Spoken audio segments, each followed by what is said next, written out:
Ngayong umaga po ay kasama natin ang mga kinatawan ng Federation of Philippine Photographers Foundation para pag-usapan ang ilan sa kanilang mga proyekto at ang ika-36 na taong anibersaryo ng kanilang organisasyon. At let us welcome live here in our studio Sir Oscar De La Cruz III at si Ma'am Jam Ramos. Good morning po at welcome sa Rise and Shine Pilipinas. Good morning po. Good morning, good morning. Okay, ano po ba ang Federation of Philippine Photographers Foundation. Mahaba talaga Mahaba, siya. Yes. oo. So, Ano po ang layunin nito rin? Okay. So, we are actually called Federation of Philippine Photographers Foundation. Since mahaba nga ito, pwede ng shortcut natin ng FPPF. So, we're actually a non-profit, non-government organization. Since 1991, nagkokonda kami ng workshops. So, and then, bali mula pa nung nagkaroon ng, naalala niyo yung Pinatubo eruption. Yes. So, nag-umpisa kami during that time conducting the workshops. And then, parang ang tagal-tagal na nito. Ang layunin namin is syempre to promote photography here in the Philippines. So, we actually are already in our 36th year, 36th anniversary this coming weekend on Saturday. So, yun po talaga ang importante sa amin. And then, we are an umbrella of organizations for photography and camera clubs all over the Philippines. Oh, wow. And we even conduct yung mga tinatawag natin na photography convention and trade fair, which is called Photo World Asia. Usually nakikita natin to sa Glorieta, mga photography sale or camera sale, and also mga workshops and mga activities there. And then it's considered to be a convention for Southeast Asia. Oh, wow. So hindi lang sa Pilipinas, pati all over So, ang laki the pala ng world. organisasyon na ito. No? Malaki ito. Dahil sa digital age natin ngayon, may mga social media na ang laki ng natutulong nila dahil napopromote din yung magagandang lugar sa ating bansa. Correct, oo. At na-improve yung ating tourism. Pero meron po kayong upcoming skills training for photography. Ano po ba yung mga actual skill training na gaganapin dito? Okay.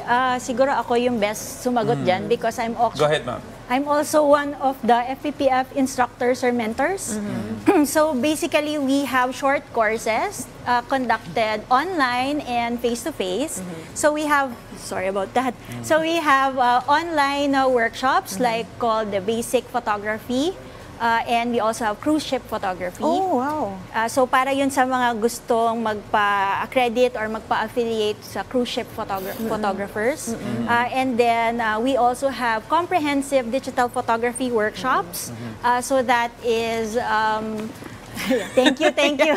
Meron po kasing... Naligo naman ako. Right, so meron comprehensive digital photography workshop. So yun naman is about basic to advanced. And then we have light, shoot, edit. That's ano naman parang studio photography. So yun yung face-to-face workshops namin. And then we also have corporate workshops kung gusto nyo mag-conduct, for example, here or sa mga companies nyo, mga schools nyo. We are also, pwede rin kaming i-schedule and then i-book for that day. Ako personally, I'm very interested. No? Baka pati mga anak ko, pa-enroll ko na rin dahil maganda yan magandang skill yan na matutunan ng mga bata na to take actual nice photos. Sir Oscar, ano po ba, sino po ang maaring makilahok at sino po ang target ninyong mga trainees? Naku ma'am, kahit sino po, from all ages, as you have said nga po, from your kids. Anak ko po, yes. opo. Kahit po, actually we have enrollees din na medyo batang-bata, normally around mga high school students, pero as high school students, up to mga age of 50s, 60s, actually it doesn't matter. O pwede pa pala si Audrey dahil 50s. Seriously, kahit wala silang mga professional camera, pwede ba yung mga gadgets lang, yung mga cellphone lang? Yes po, pwede po. Okay, saan at tuwing kailan po ba ang magiging training nila at ano po yung mga required gadgets na kailangan po nilang dalhin? For the trainings po, actually, normally we have every weekends, Saturdays and Sundays, and also we have weekdays then. For the gadgets, they can bring any type of camera. Katulad nito, ayan. Yeah, kagaya po nito, SLR. We also have mobile photography. So, pwede din po yung mga cellphones since yung age po natin ngayon is more on the mobile phones. Pero Sir Oscar, paano kung wala siyang pambili ng camera at meron bang marerenta sa inyo or may mahihiram? Actually, minsan po, merong mga sponsors or mga nagpo-provide ng mga camera sa amin. Like for example, this upcoming anniversary namin on Saturday, meron kaming mga cameras doon or mga different camera brands. Pero pahiram lang po ito? Merong pahiram, kunyari mga touch and try. Touch and try, so parang pwede nilang itry during kunyari sa event namin, during the event itself. Tapos may mga workshops din on that day. Or syempre, kung talagang nakita nyo na, okay, mukhang gusto ko nang iuwi to, pwede din bumili. Ay, akala ko merong ibibigay. Ang mahal niya para ipamigay. Anyway, well, sa school kasi, may mga ibang courses, kagaya kami sa journalism, mass communication at broadcasting. Meron na kaming subject sa college na photography 101. Correct. So, ganito rin po ba yung ituturo doon, yung mga basic sa angling, yung lighting effects, yung po ba yung mga matututunan dito? Nako, more than that. Kasi ako din, nag-graduate ako sa UP Fine Arts and meron din kaming formal training sa photography doon. But then dito sa FPPF kasi, yung mga mentors at yung mga ini-invite namin na magja-judge, for example, for photo contest during classes, mga professionals talaga. So, ang isi-share nila, hindi lang yung mga technicals like composition or paggamit ng aperture, shutter speed, ISO, naku, mga technical terms yan, diba? But then dito, ipapakita dito or ituturo rin yung experience ng bawat instructor. Like for example, ako rin, I'm a professional photographer actually.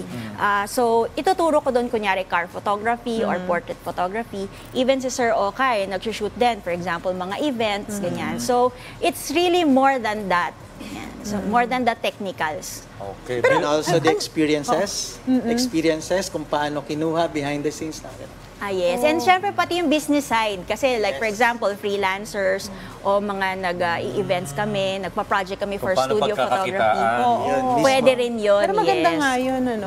Pero I'm very curious lang. So kapag kunyari events photography, iba yun kapag ano bang klaseng photography?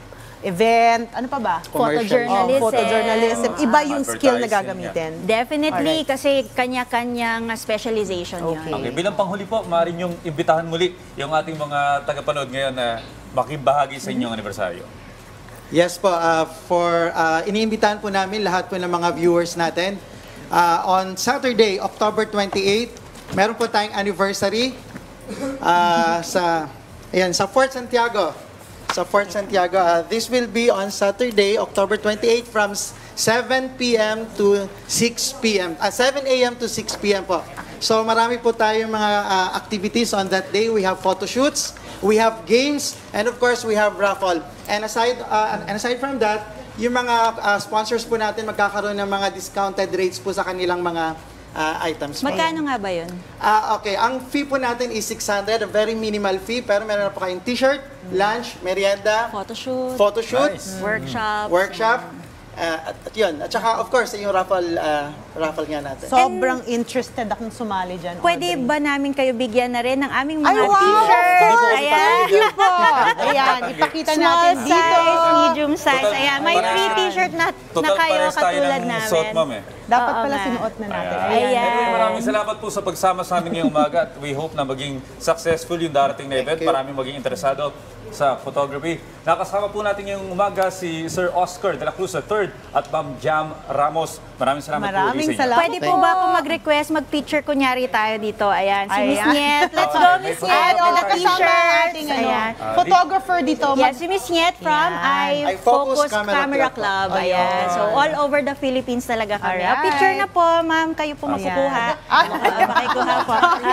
Para mapakita Okay. lang. Our official Ayan, photographer. Diba, guys? Kasama kayo sa aming Ayan, photo pati yung aming Photo session World dito. Asia Ayan. Thank you. Ayan. So Salamat let's po. reboot, reload, and reconnect on Saturday. Alright. Salamat. Maraming salamat po.